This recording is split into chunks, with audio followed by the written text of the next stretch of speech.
श्री गुरु तेग बहादुर साहिब के 350वें शहीदी दिवस को समर्पित पंजाब सरकार की श्रद्धा और सत्कार से भरपूर पहल। पंजाब के 23 जिलों में गुरु साहिब के जीवन और बलिदान को दर्शाते light and sound show Srinagar, Gurdaspur, Faridkot और तख्त श्री दमदमा साहिब, तलवंडी साबो से अनंतपुर साहिब तक 4 महान नगर कीर्तन तथा 23, 24 और 25 नवम्बर को अनंतपुर साहिब में होने वाले भव्य समागमों में मुख्यमंत्री सरदार भगवंत सिंह जी मान की ओर से सभी को नतमस्तक होने का हार्दिक अनुरोध। आइए अपनी अटूट श्रद्धा और सत्कार के साथ इन समागमों का हिस्सा बने।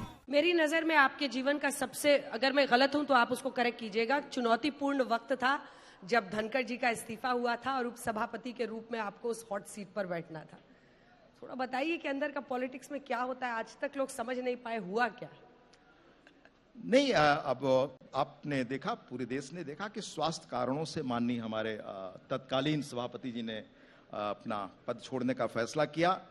उसके बाद वो दायित्व कुछ समय के लिए मुझे सौंपा गया और मैंने उसका निर्वाह जो संवैधानिक मर्यादा और मूल्य उसके तहत पूरा किया। अंजना जी, तो क्या ऐसे ही मुस्कुरा के सबको खुश कर दिया? क्योंकि वहां सामने से तो बड़ा गुस्सा आता था, बहुत चैलेंज रहा होगा। उसके लिए संविधान में लेड डाउन नॉर्म्स हैं और संविधान से अधिक राज्यसभा के और लोकसभा के रूल्स ऑफ प्रोसीजर हैं। हम सब उससे बंधे हुए हैं, जो पद चेयर पर बैठते हैं वो भी और जो सदन की कार्रवाई में भाग ले रहे हैं वो भी। है वैसी गरिमा पे आप जरूर कभी सवाल उठा सकती हैं, पर उस गरिमा को कायम करने का दायित्व भी हम लोगों का। हाँ। तो कैसे समझाते कैसे हैं, मतलब क्या बोलते हैं? जो एक दो के साथ अच्छा हो तो उनको धीरे से तुम समझाओ यार। जी।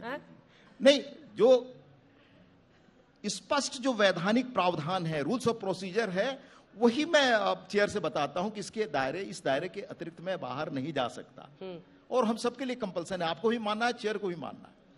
पत्रकारिता में भी कई लोगों का इंटरेस्ट होगा, तो उनके लिए ये टिप दीजिए कि एक पत्रकार होते हुए आप पॉलिटिशियन बने, बावजूद इसके जो हम लोगों ने आपके जीवन को देखा है, सर्वमान्य, सर्व की तरफ से सम्मान सब कुछ मिलता है, तो कौन सी खूबी चाहिए जिससे ये मुमकिन किया जा सके? नहीं, कोई व्यक्तिगत द्वेष किसी के प्रति नहीं है। विचार हमारे अलग अलग हो सकते हैं, विचारों पर असहमति रख सकते हैं और एक स्वस्थ लोकतंत्र में वैचारिक असहमति उसकी ताकत है, ये रहना चाहिए। बाकी मर्यादाओं का पालन तो हमारे पार्लियामेंट में भी है, एटिकेट्स का पालन, और मैं यही लोगों से बार बार अनुरोध करता हूं कि भाई एटिकेट्स उसमें लिखा हुआ है। और यही पार्लियामेंट आप देखें, संविधान सभा में हम संविधान दिवस आज मनाते हैं, उससे जो सब कुछ सीखने का जो मर्म है वो एक ही है कि जो भी 2-2.5 वर्ष जो संविधान सभा की बैठक हुई, लगभग 3 वर्ष के आसपास, उसमें एक विवाद ऐसा नहीं था जिस पर वोटिंग हुआ। कभी बहिष्कार हुआ, कभी शोरगुल हुआ, कभी हंगामा हुआ, जबकि भारत लगभग हजारों वर्ष बाद एक हो रहा था और एक से एक सेंसिटिव इश्यूज थे। हम अलग अलग पृष्ठभूमि के लोग, अलग अलग खान पान के लोग, अलग अलग रीति रिवाज के लोग, अलग अलग धर्म के लोग एक साथ आ रहे थे। तो अल्टीमेटली कुछ दौर के लिए, अगर मान लीजिए फिल्मों में भी देखती हैं आप, जीवन में भी वो सच है, उतार चढ़ाव आते हैं। तो हमारा मकसद हमेशा रहना चाहिए कि हम आदर्शों को पुनः स्थापित करें, अगर आदर्शों से हम नीचे चले गए हैं। विपक्ष का कोई ऐसा नेता जिसके साथ आपकी समझ अच्छी है, और अभी मौजूदा जो आप विपक्ष के नेता देखते हैं, राज्यसभा में ज्यादा आपका इंटरेक्शन होता होगा, ऑफ भी, कौन आपको लगता है कि मतलब सही है?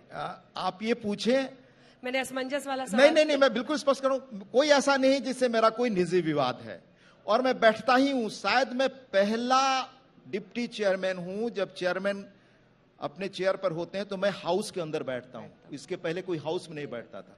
और मैं बैठता ही हूं माननीय खड़गे जी के साथ, वो बहुत पुराने बड़े अनुभवी व्यक्ति हैं, उनसे कई चीजें सीखता हूं। वो इस उम्र में सदन में जितनी मतलब जरूरत जितनी हो बैठते हैं, एक एक चीज को धैर्य से सुनते हैं।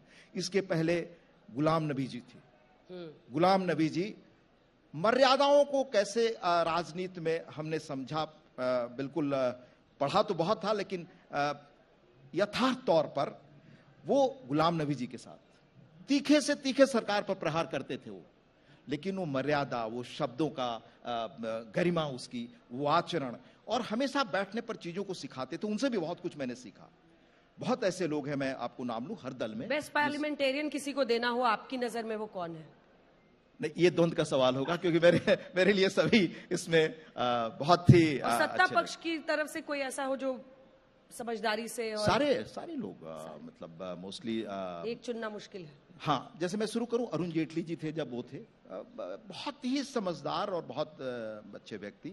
उसके बाद से लेकर अभी हमारे नड्डा जी हैं, ये सभी बड़े ही वेल बिहेव, बड़े समझदार लोग। और मैं आपको बताऊं कि सदन में जो हम सब बात करते हो, लेकिन सदन के अंदर जब सारे लोग अलग बैठते हैं, उसी वक्त उसी क्षण बहुत मर्यादित ढंग से आपस का विचार मंथन चलता है। चलते चलते यहाँ पर जितने युवा पीढ़ी और हर उम्र के लोग हैं, उनको कुछ मंत्र दीजिए कि आपसे, आपके जीवन से सबसे बड़ा टेक अवे उनके लिए क्या हो सकता है, जिसको वो अपने अंदर ऐसे ढाले कि उनको भी एक दिन ऐसी सफलता मिले। नहीं, मेरे जीवन से नहीं, पर जो चीजें श्रम का कोई विकल्प नहीं। नारायण मूर्ति जी ने अभी कहा 70 घंटे काम करो। मैं पढ़ा अखबारों में कि उनको ट्रोल किया गया, कहा गया दुनिया में श्रम के बगैर कुछ भी नहीं हो सकता। अपने जीवन को रिडिफाइन करना चाहते हैं, नया इतिहास लिखना चाहते हैं, नई इबारत, नई पृष्ठभूमि आप बनाना चाहते हैं, नया कुछ करना चाहते हैं, बिना श्रम के मुमकिन नहीं। और इतिहास पलट कर देख लीजिए, रूस की क्रांति, फ्रांस की क्रांति, अपने वैज्ञानिकों से लेकर उनका जीवन देख लीजिए। आप आज ही मैं कुछ ही दिनों पहले मैं न्यूटन को पढ़ रहा था, दांते को पढ़ रहा था। साहब, दांते और ये सब जो लोगों ने दुनिया को बदला, उनका जीवन पढ़िए, एक मिनट उनको जीवन में चैन नहीं मिला। परेशानी क्या होती है, चुनौतियां क्या होती हैं, गांधी को पढ़िए, किस तरह की वेदना से गुजरे। सरदार पटेल को पढ़िए, मेयर के रूप में किस तरह सरदार पटेल ने काम किया, रिमार्केबल। किस तरह से अपने पूरे परिवार को, मतलब मणिबेन थी उनकी लड़की जो उनके साथ कपड़े सीते थी, अविवाहित रह गई, उनका खर्च कैसे चले, अपने लड़के को साथ नहीं रहने दिया कि लड़का साथ रहेगा तो कभी कोई उनके नाम पर काम कर सके। देवर द स्टॉलवर्ड्स। बीपी मेनन की किताब है, ऐसे लोगों की बायोग्राफी पढ़िए, सरदार पटेल पर मेमोयर्स लिखा है। एक आदमी जो लगभग खद्दर की फटी गंजी पहनते हुए मॉर्निंग में वॉक कर रहे थे और सोने से और हीरे से लगता कि राजा पीछे घूम रहे हैं, कैसे इस देश का एकीकरण। कैरेक्टर, ये चरित्र ही दुनिया को दिशा देता है। और भारत इस मामले में धनी रहा है, आध्यात्म के रूप से भी और साहित्य के रूप से भी। हमारे यहाँ चरित्र रिडिफाइन चीजों को करता रहा। चरित्र, अध्ययन, श्रम, यही चीजें हमें जीवन में अपने गांव में मिली। रामायण महाभारत की सीख मिली, गीता से बहुत कुछ जानने को मिला। वही चीजें हैं जो आपको भी आगे ले जाएंगी।